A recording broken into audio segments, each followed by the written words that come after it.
Hey, good evening, guys. This is Kevin from Head Sounds, and today I'll be interviewing Luke Pighetti from Vibro Labs to talk more about his recent T50RP wood mods and to discuss the state of the audio industry. Remember to follow my WordPress, Facebook page, and Instagram. The links will be shown in the description below. I hope you all enjoy the podcast. Cheers. All right, good morning, Luke Pighetti. Nice to meet you. How's it going? Thanks, man. Thank you so much for agreeing to this last-minute interview, especially in the span of just 2 days, such short notice. Yeah, that's fine. I like whenever something like this comes up, I always like to strike when the iron's hot. So this is good. Oh, definitely. Especially, I'm really excited to talk more about your products. So, is it possible to give us a short introduction of your company and what headphones you're releasing currently? Yeah, so my name is Luke Pighetti. I'm the owner-operator of Vibro Labs. We've been around in many different forms since about 2012, so it's about 7 years.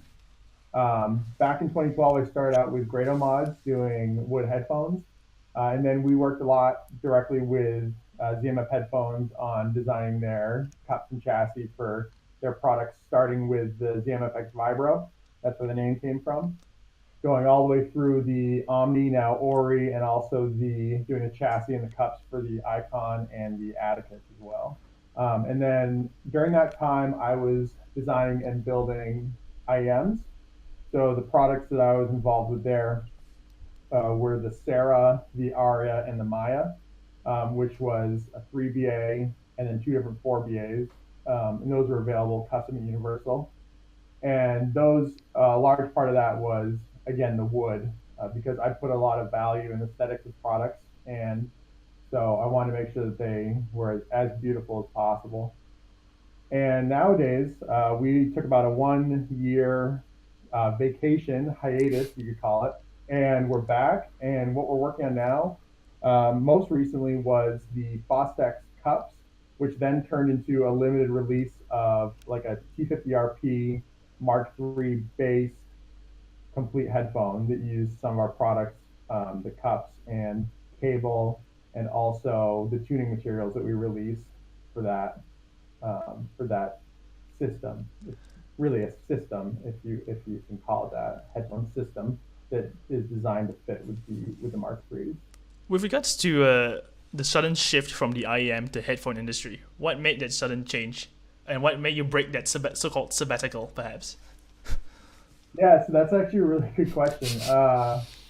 So we still have all of our designs. We still have all of our suppliers for making IEM. So we could flip a switch and be making IEM. Oh, I would love that. In a matter of like a week, right? If we wanted to do that. But the IEM market is just so saturated. The Chi-Fi guys are really killing it. I think personally, they're making really awesome products at a really great price. And a lot of that has to do with the fact that they don't have to maintain a dealer or distributor network because they sell everything through Taobao.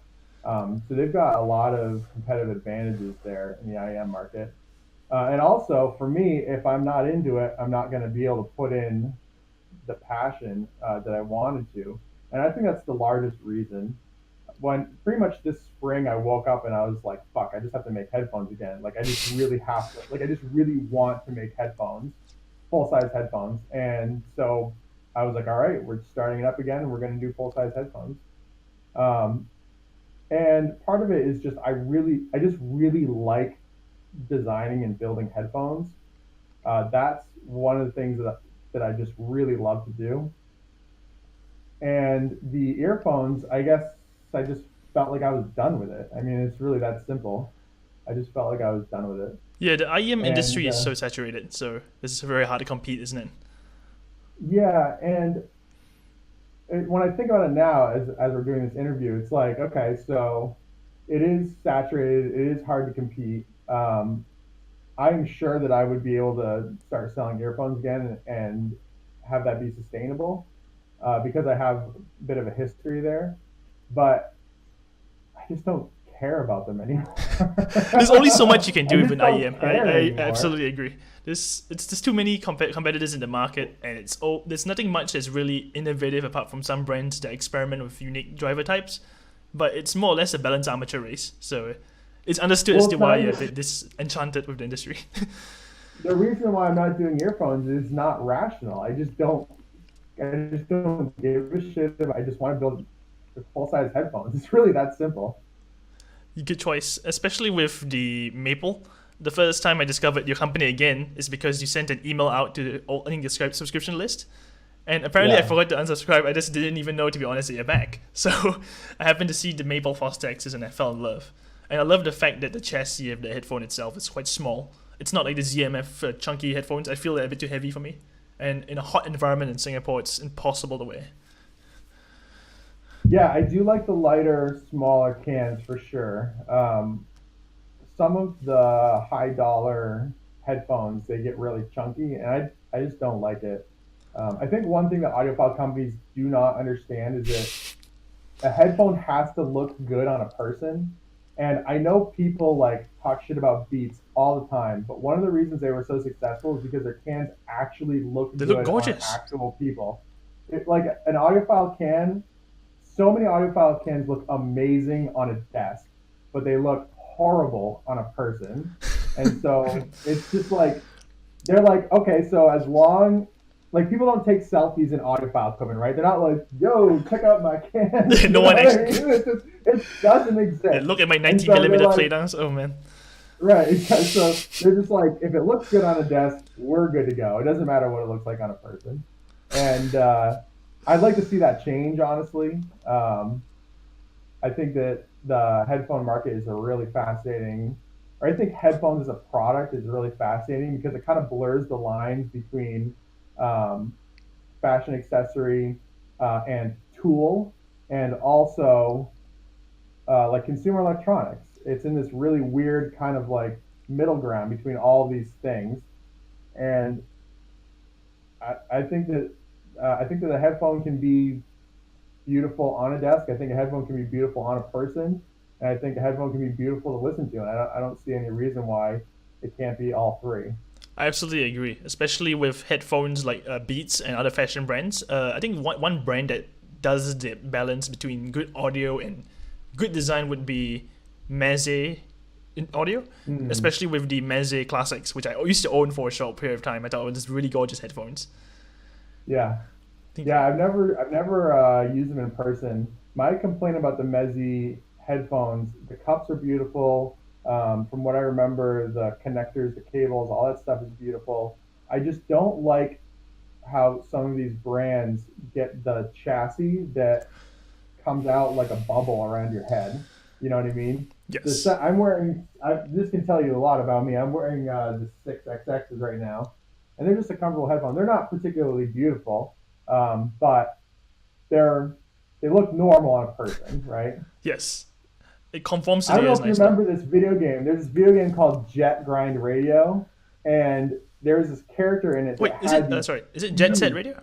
Jet Set Radio. Jet Set Radio. You're Oh, right, Jet Set good Radio, game, man. Yeah. and they had these huge headphones. And every time I see someone wearing audiophile cans, like I'll just throw these Fostexes on real quick, Oh, sure, man. like literally.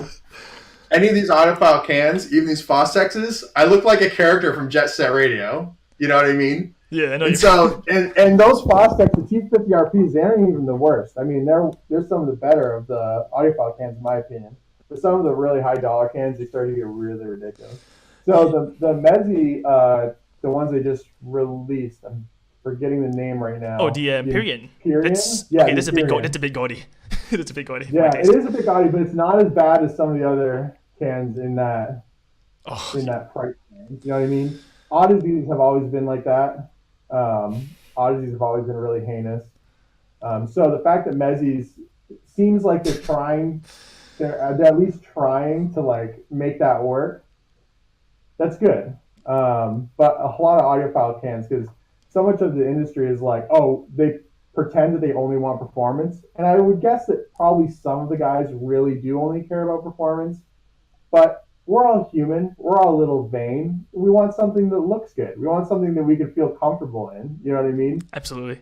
If you're like, I'm not going to go like, okay, so let's say when I was back in school, um, I'm not going to drag like my amp jack combo. You know, I'm not going to drag my shit Jotunheim Oh and my my god.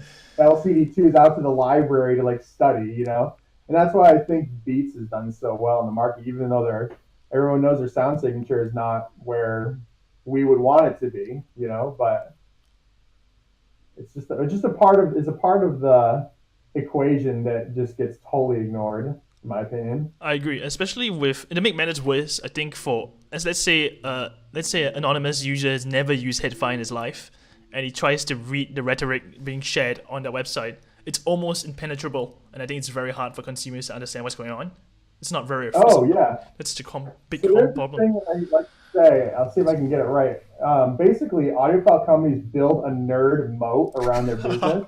And it's like this impenetrable moat that nobody can get through unless they're an audiophile. And it's like there's so many of these headphones that are so fantastic that normal people can enjoy, and they just can't get through that moat, And so I've had this time and time again. I'll show people here locally who are friends or acquaintances, and they'll say, "What do you do for work?" And I'll say, "Okay, I build headphones." They're like, "You build what?" Like, nobody builds headphones. Like, who actually does that? And I'll be like, "No, I build headphones. We usually use wood because it's beautiful and this, that, and the other thing." And I'll show them the headphones, and they'll be like, "Wow, these are amazing. Like, where can I get them? Or tell me about them." And so then, of course, I give them the audiophile pitch, and they're just like, like their eyes glaze over, they like turn into a plank and like fall over. You know what I mean? It's like, it's so like ass backwards. And so I don't know. My dream, my vision for what I'm doing now is to find a way to bridge that gap between like fashion brand and audiophile brand, because I love stuff that sounds great. We all love stuff that sounds great. But it doesn't have to be so pedantic. It just doesn't. And it can also be beautiful and something that you can feel comfortable wearing, like out and about. And how to get there is not easy. It's not because nobody's cracked that code yet, right? So that's where I'm putting my efforts, is trying to crack that code. And I'm doing it because I think that I can do it. I wouldn't do it if I didn't think I could do it, but we'll have to see where we end up, because there's a lot of market forces, because I'm selling to audiophiles because that's my market right now. But I'd really like to be selling to just normal people as well. And I really don't want that impenetrable nerd moat. It's like, it's so ridiculous. It doesn't make any sense to me.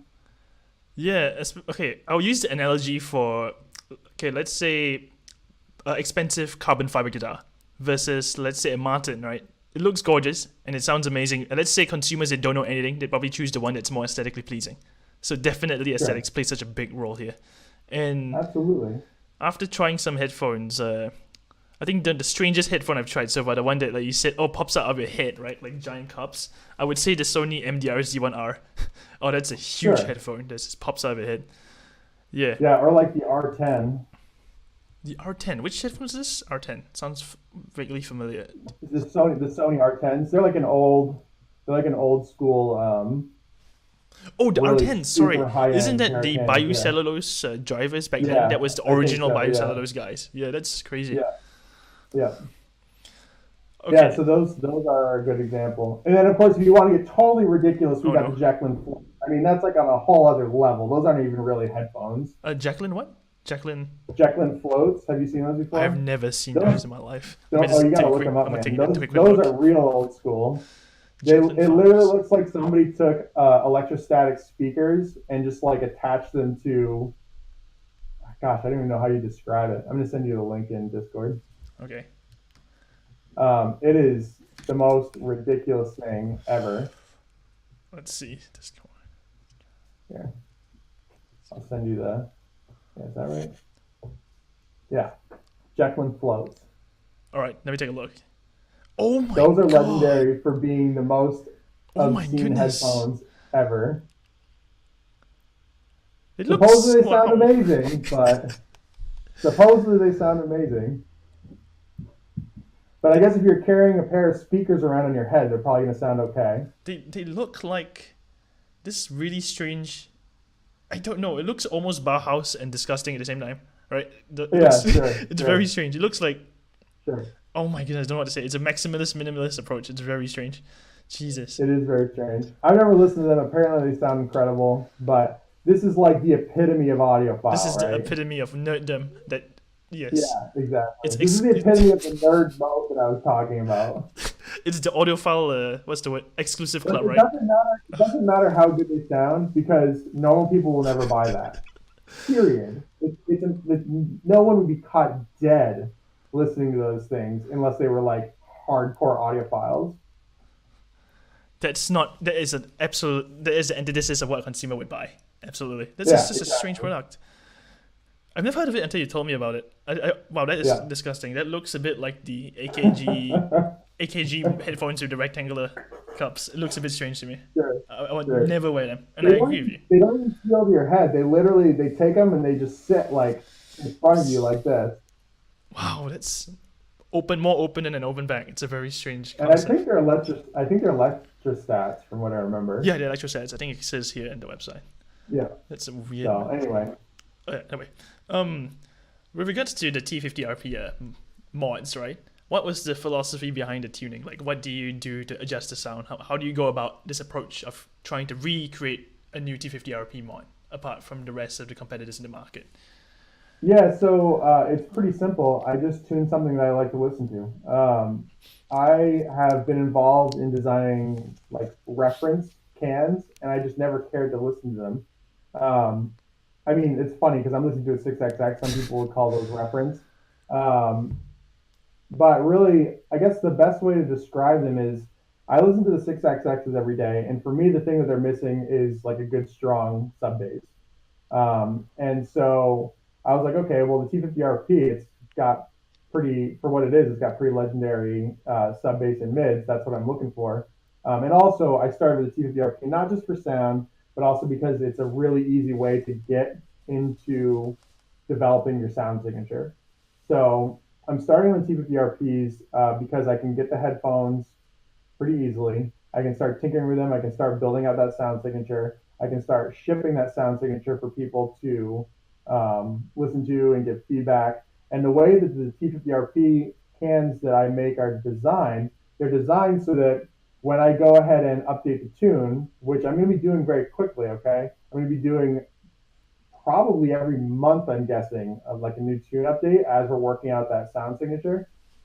It's designed so that you can go onto the website and when the new tune comes out, you can buy the materials that I use to tune it and you can put them in yourself.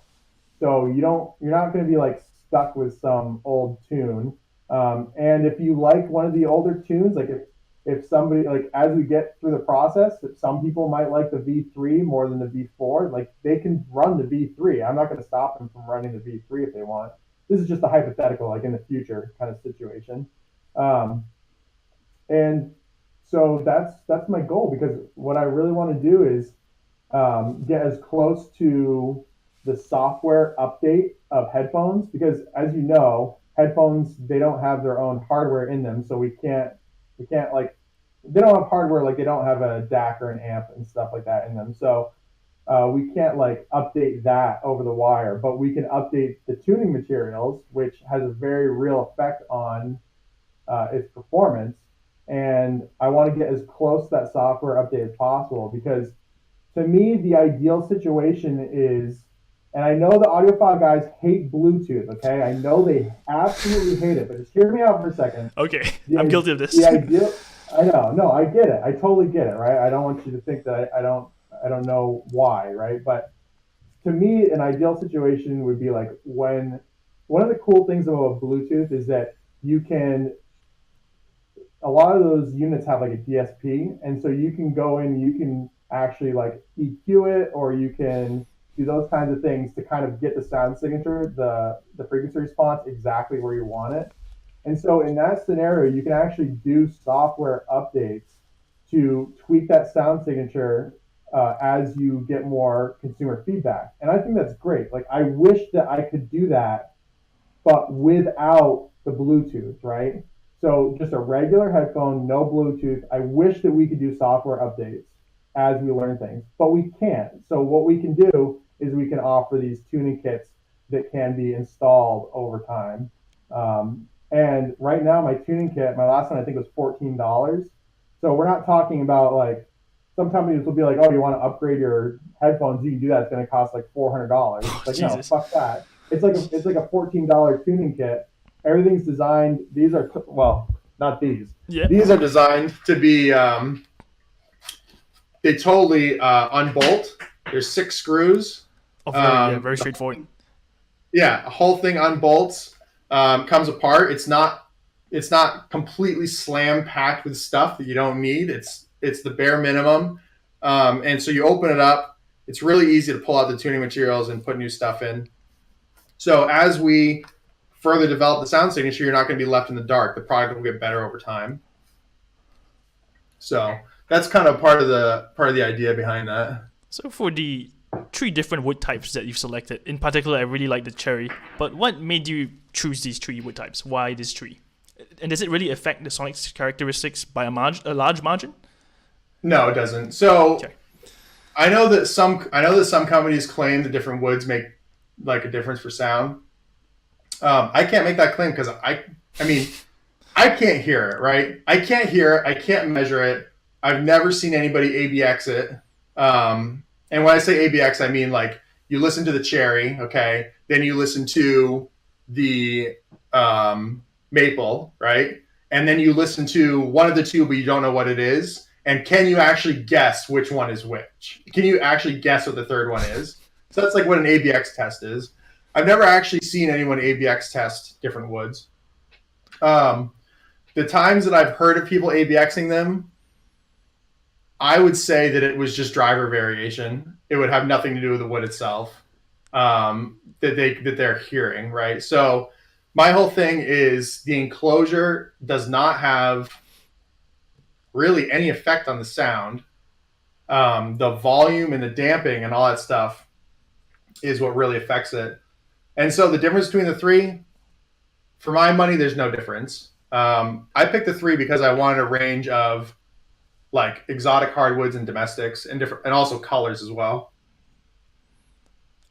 The cherry was a really good choice. It just reminds me of my brother's Martin guitars. It just really looks great. Very straightforward. No bullshit. I think it's a very straightforward wood. And I think it will age really beautifully in general. Yeah, so cherry is pretty cool because it gets darker over time. The house that I grew up in had cherry floors, and Oh, wow. I remember them when they were new, right? Because I was a lot younger, and I'm sure now, 25 years later, they'd be like pretty fucking amazing, you know? So that is a cool thing about cherry. For my money, of all the woods that I could, if it were up to me to purchase a can and I could choose any wood in the world, it would be a curly maple. That's just my opinion. Oh, the curly maples. It's a nice balance, I would say. It's not too colorful in the sense like perhaps some of the more exotic hardwoods. It just looks quite in between, I would say. Between the other models that you've shown, at least.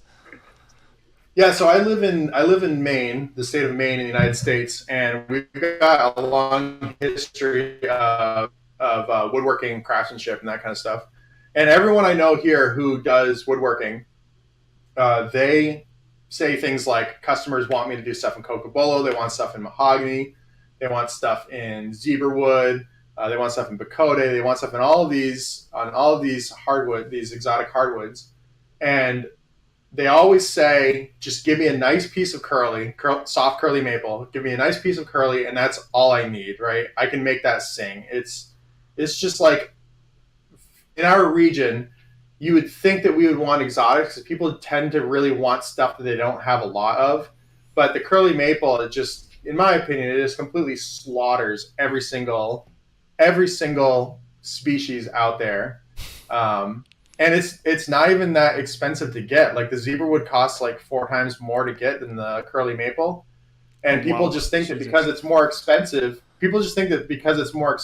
it's somehow better, but it's just not the case. The curly maple is awesome, but I'm very opinionated on species for sure.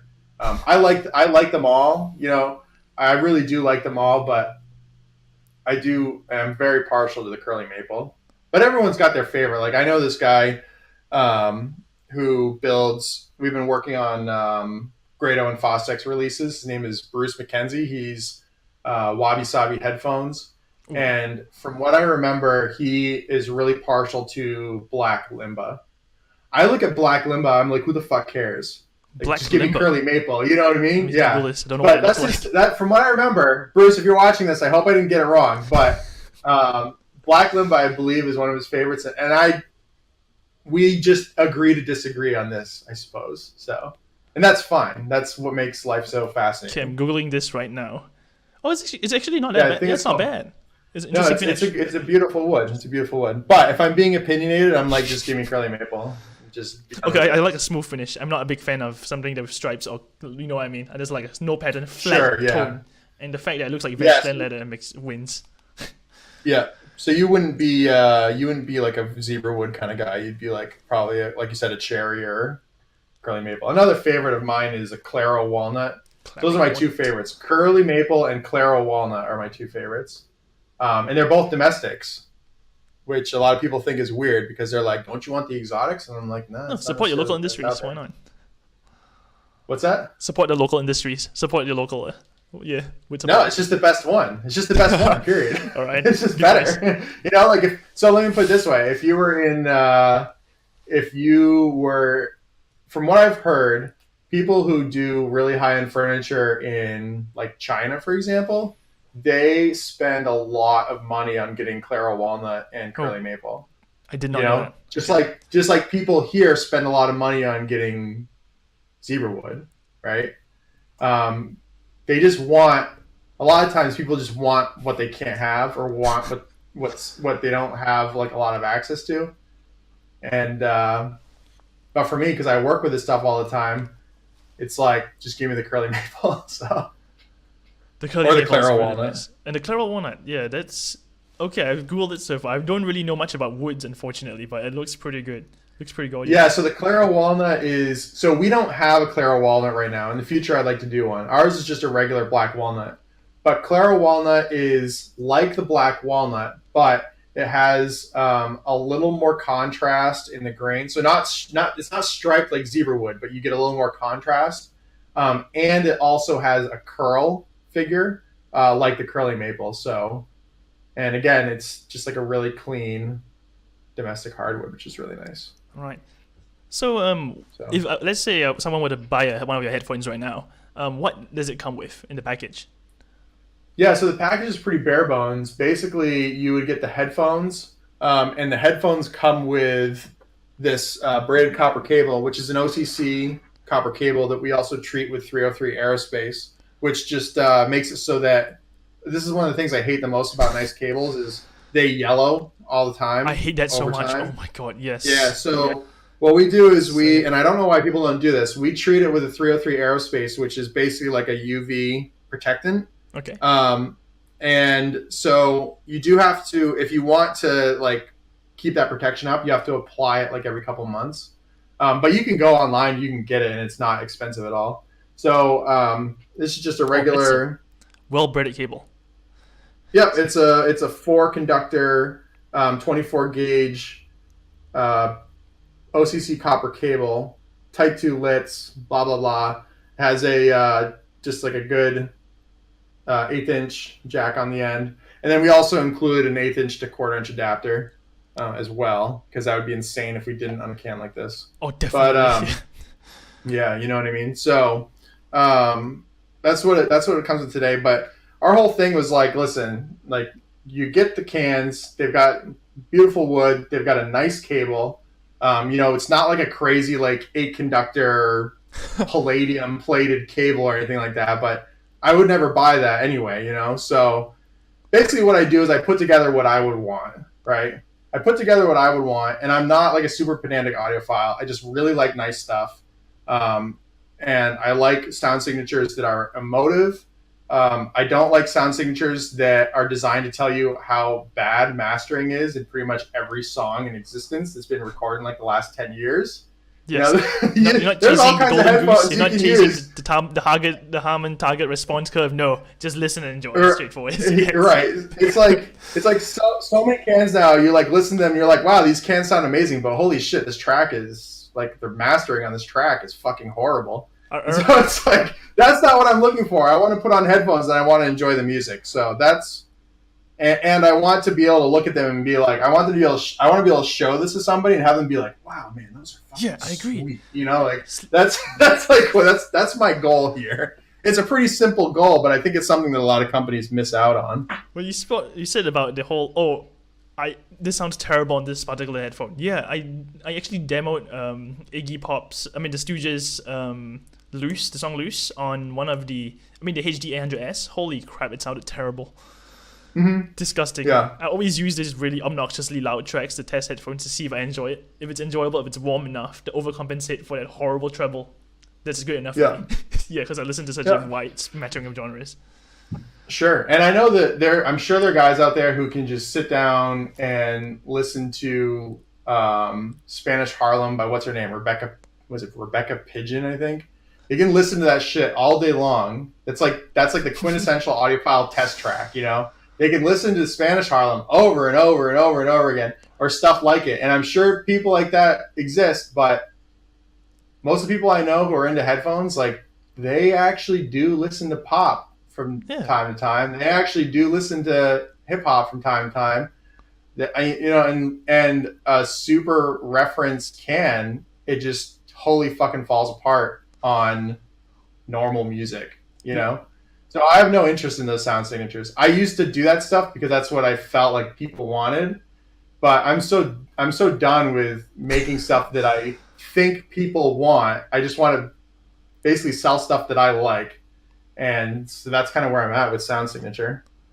Definitely a good choice. I'm just curious with the since you did a four braid cable connector, correct? On each side. Is it 4 braids for the headphones? It's a 4 braid to like a Y split and then 2 to each. Okay.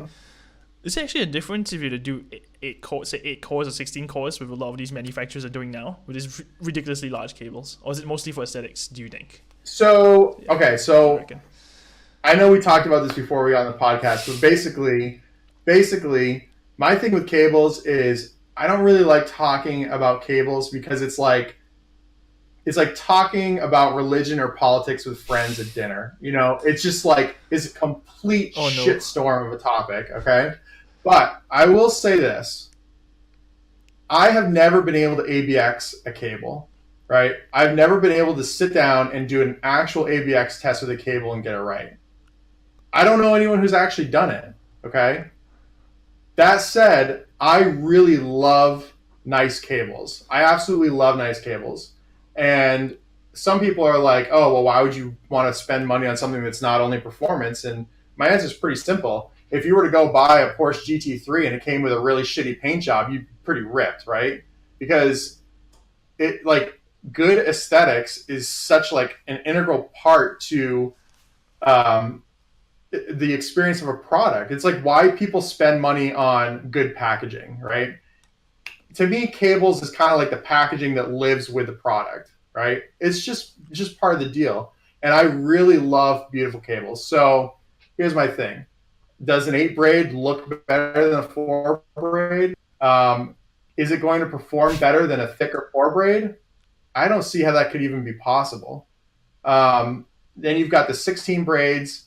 And the other thing too is a lot of companies will say things like, well, we run this certain Litz braid to reduce crosstalk or whatever. And I got 2 things to say about that. First of all, a lot of that stuff only happens at like radio frequency levels, which is well above audio frequencies. We're talking like 200 kilohertz, like 1 megahertz, 2 gigahertz. You know what I mean? Oh boy. So it's like, that stuff like doesn't even apply. And then some people will say like, okay, well then what about like balanced mic cables, right? Like balanced microphone cables, they make a difference, right? And they're not at those frequencies. And I'm like, okay, that's fair. But here's the difference. A balanced mic cable is before the preamp. Right? Yes. So they're getting all kinds of interference coming in on that line, and it's getting canceled out before it hits the preamp, right? Because if you didn't have the balanced cable, if you didn't have the really nice cable, then you'd have that problem. But headphones and speakers, they're all post amplification. So let me ask you this: if you turn off your amp completely and you just sit there with headphones that aren't plugged in, Are you hearing radio interference? You're not, right? You're literally it's not. Beyond audible. So, yeah. Right.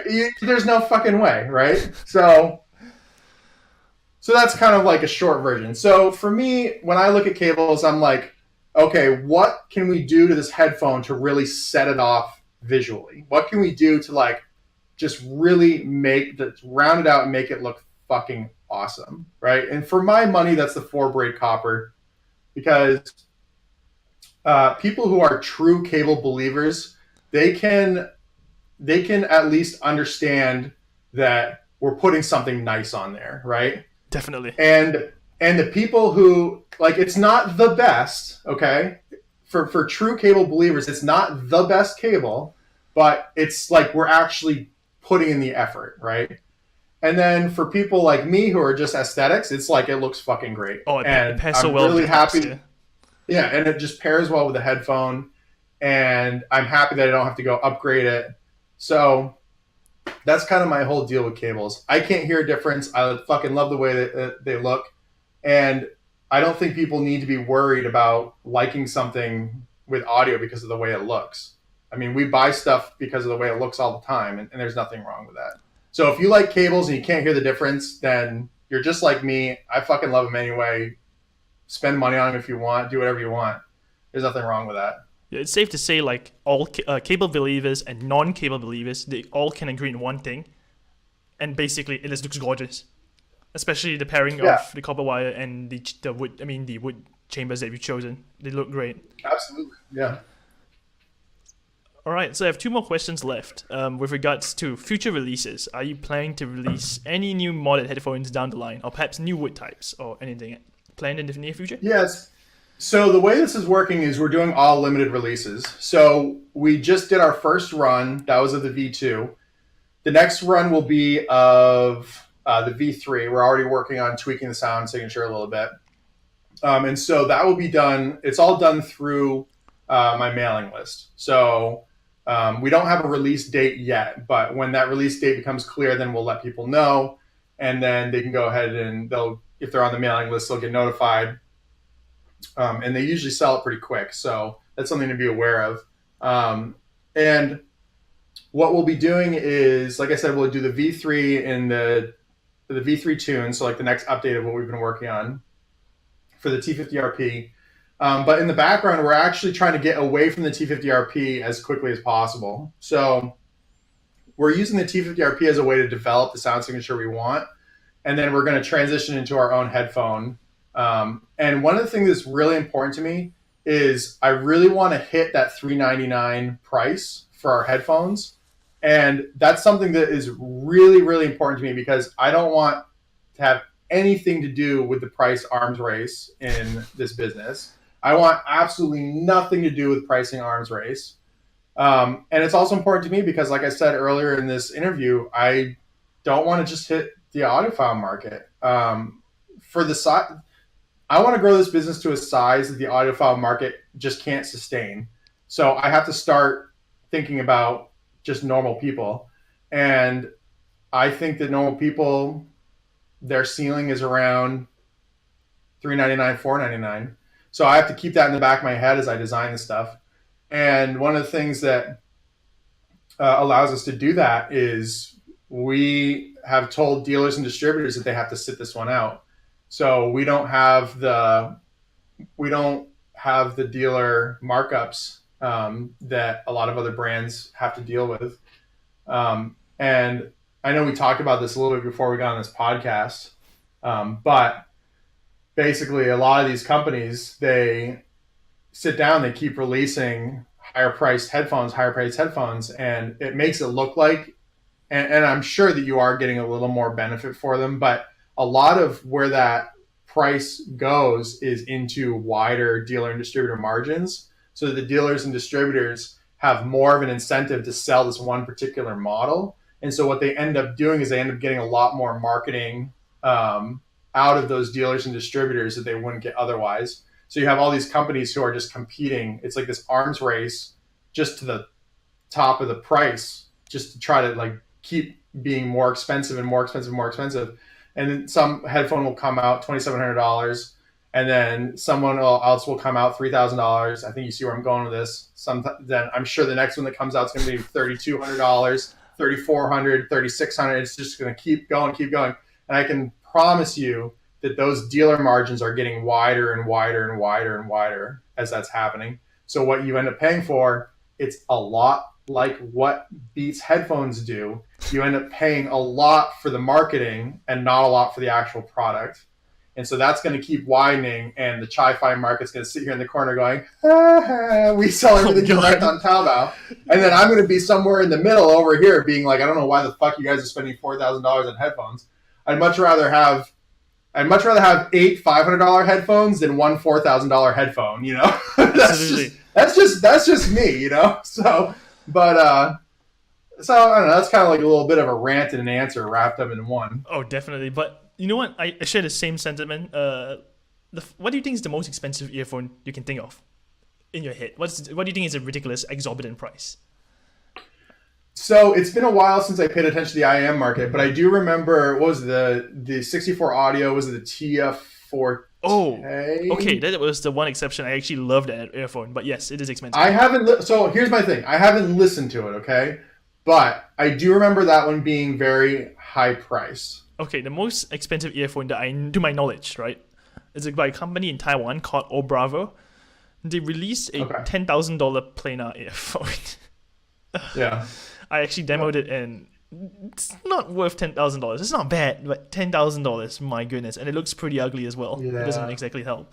Yeah, I think you're right about when you start getting, because like I said, I've been for people who don't know, I've been involved in design for other companies, particularly ZMF headphones, and I can't say what they're doing now, and I don't want to get into what they did in the past. But I've also had conversations with lots of other companies, and it's just like, the only companies that actually have a correlation between the price of the product and the price of the driver is Chi-Fi.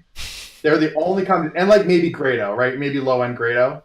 So we were talking about this before. The mono price, is it the 1060C? Is that what it's called? The M1060C?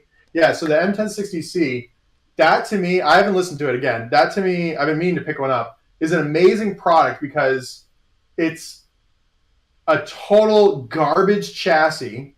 Everything about the headphone is total garbage, but they hung the best drivers that they could fit, like in that price point on that product. You know what I mean? And so I see this a lot with Chi-Fi. It seems like a lot, they get a better ratio of price to performance. And I don't think this is a secret. I'm not like blowing it's not a secret. Tops off lids at this point, but it's like, and like the 3BA, 4BA IEMs you can get on Taobao, they have Knowles drivers. They've got awesome price to performance ratio. Again, I haven't listened to them, but looking at like what I know about the industry, having been kind of behind the scenes off and on for the last 7 years, I look at what the Chi-Fi guys are doing and I'm like, well, this is like the best value, like bar none. Absolutely. And then I look at what everybody else is doing, and I'm like, wow, this is a fucking arms race for dealer margins.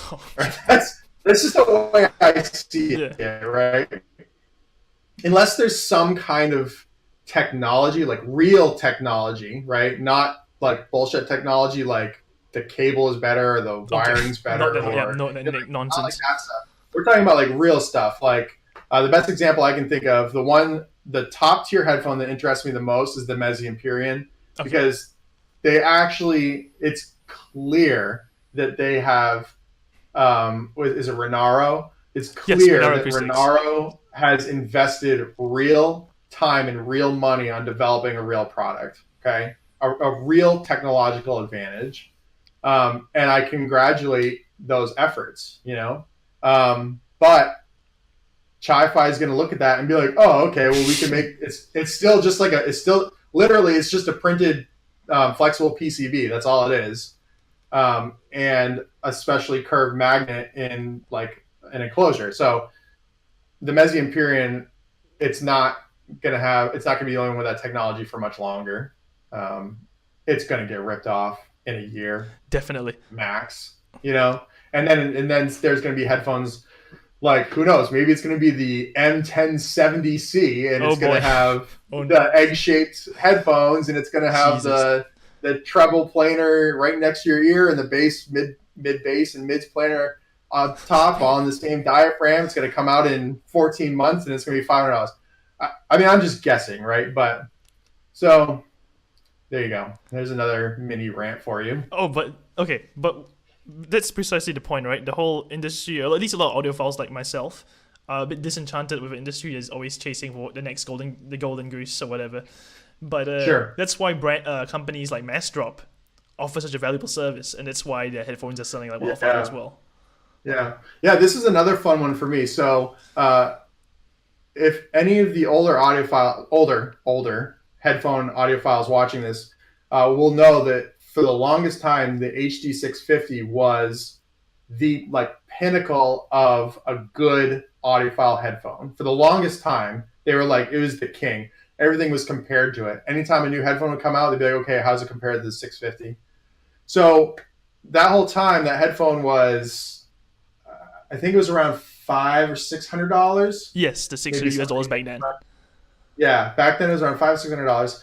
So then Massdrop came around, like, oh, well, we're going to do the 6XX. By the way, now the 650 is really $199. And I'm sitting here going, so was this always a $200 headphone? Or what the fuck is going on, right? Was the 650 always a $200 headphone, but nobody wanted to tell us? And Sennheiser is one of the best headphones at not fucking people over, in my opinion. So it's what the fuck? What is going on here? And Massdrop does get a cut, right? They do. Last time I don't even know if I'm allowed to say this. I'm probably burning some fucking bridges. But last time I talked to them, the markup was 27%. That's what they were shooting for. So that can give you an idea of how much Sennheiser is probably actually selling those for. Now, to be fair, Massdrop might reduce those on the larger drops. Maybe they're not getting 27% on the HD6XX because they're selling so fucking many of them.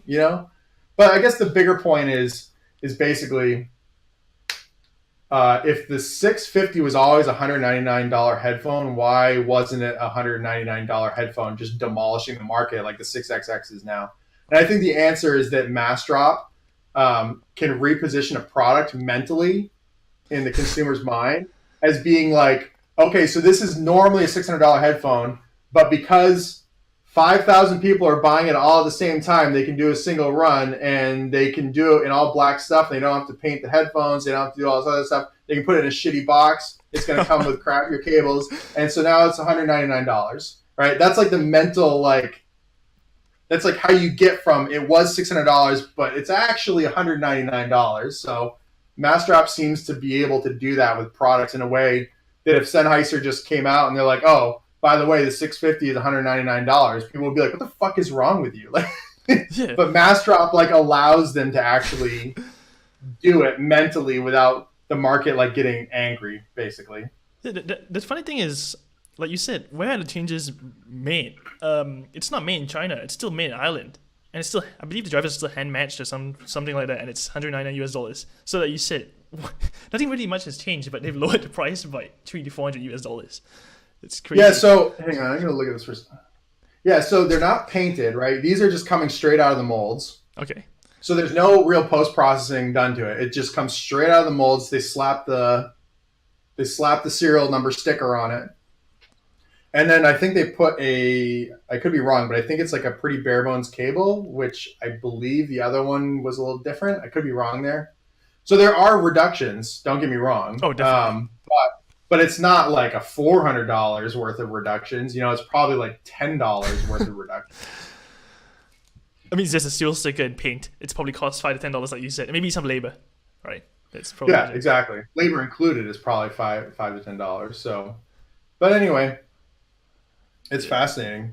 I'm quite glad that your company's focus. It means your company's efforts is pretty much centered around what you like. That's something people tend to forget these days. It's instead of chasing a Harman target response curve, it's about enjoyment, right? It's like vinyl. It's not exactly the most accurate sound, but it's warm and inviting. It's playful, and people enjoy it. That's the reason why it's researched recently, pretty much. Yeah, and this is kind of unrelated, but one of the things that I also hated about because people who are listening to this now, if I haven't said it already, basically at this point, I pretty much fucking hate the audiophile industry, but I love building headphones. And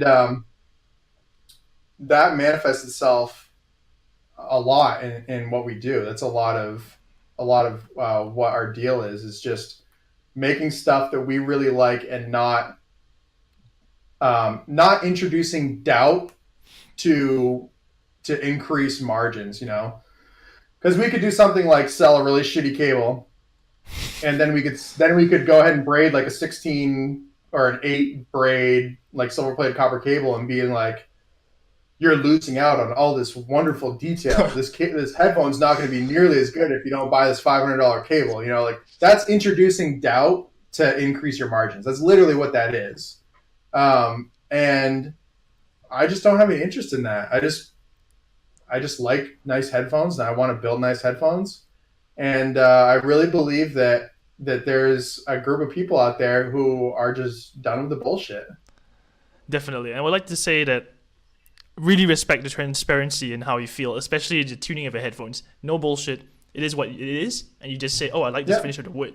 You're not promising any strange sonic characteristics or improvements. No jargon, nothing. Just, this is made of this wood, etc.